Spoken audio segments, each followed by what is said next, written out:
तर स्वारगेट बस स्थानकातल्या बलात्कार प्रकरणातला मुख्य आरोपी दत्तात्रय गाडेचे राजकीय नेत्यांसोबत संबंध असल्याची चर्चा आहे।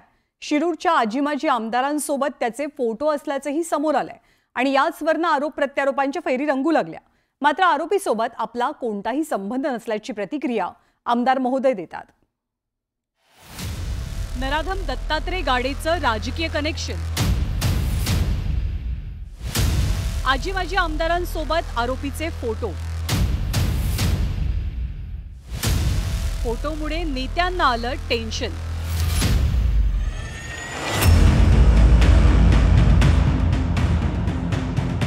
पुण्याच्या स्वारगेट बस स्थानक बलात्कार प्रकरणातील आरोपी दत्तात्रय गाडेचं राजकीय कनेक्शन समोर आलंय। शिरूर विधानसभेचे आमदार ज्ञानेश्वर उर्फ माऊली कटके यांच्यासोबत आरोपी दत्ता गाडेचे काही फोटो सोशल मीडियात व्हायरल झाले। नुकत्याच झालेल्या विधानसभेच्या निवडणुकीतला विजय सर्व सहकाऱ्यांना समर्पित अशा आशयाच्या बॅनर समोर आमदार माऊली कटके यांच्या सत्काराच्या वेळी आरोपी दत्तात्रय गाडेही हजर होता। त्याचे आमदार कटकेंसोबत अनेक फोटोज असल्याचं पाहायला मिळतंय।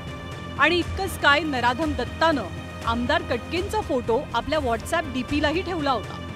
एकीकडे हे फोटो समोर आले तर दुसरीकडे दत्ताच्या राजकीय कनेक्शनवरनं आरोप प्रत्यारोप रंगतात। शिरूरचे माजी आमदार अशोक पवारांनी यावरनं माऊली कटकेंवरती निशाणा साधला। हा आरोपी उज्जैन यात्रेला कुणाला मदत करत होता, कोणत्या महिला भगिनींना त्या ठिकाणी तो नेत होता, याची सखोल चौकशी पोलीस खात्याने केली पाहिजे। याचे हितसंबंध कोणाकोणाशी होते ते ताबडतोब पोलिसांनी शोधले पाहिजे।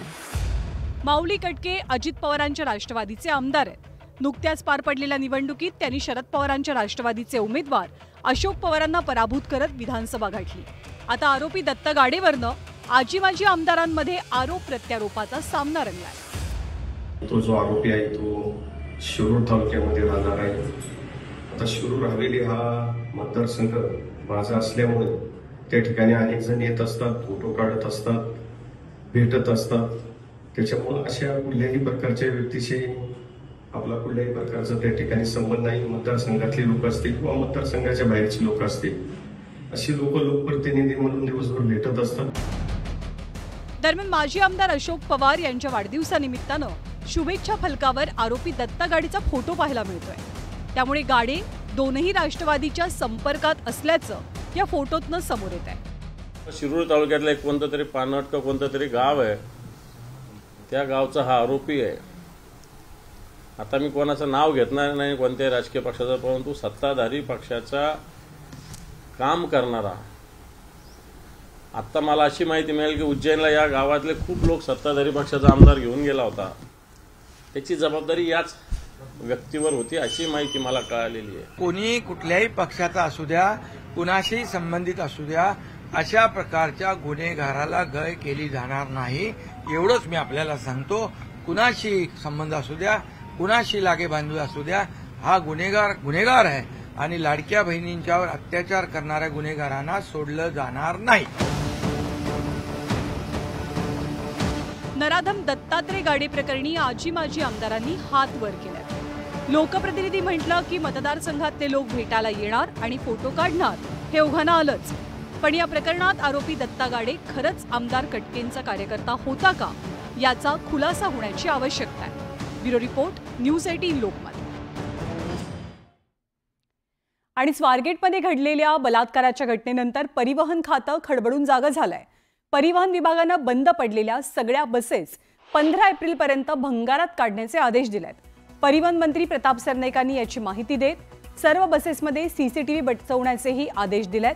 तर दुसरीकडे सुरक्षा रक्षकांमध्ये महिलांची संख्या वाढवली जाईल असंही परिवहन मंत्र्यांनी सांगितलंय।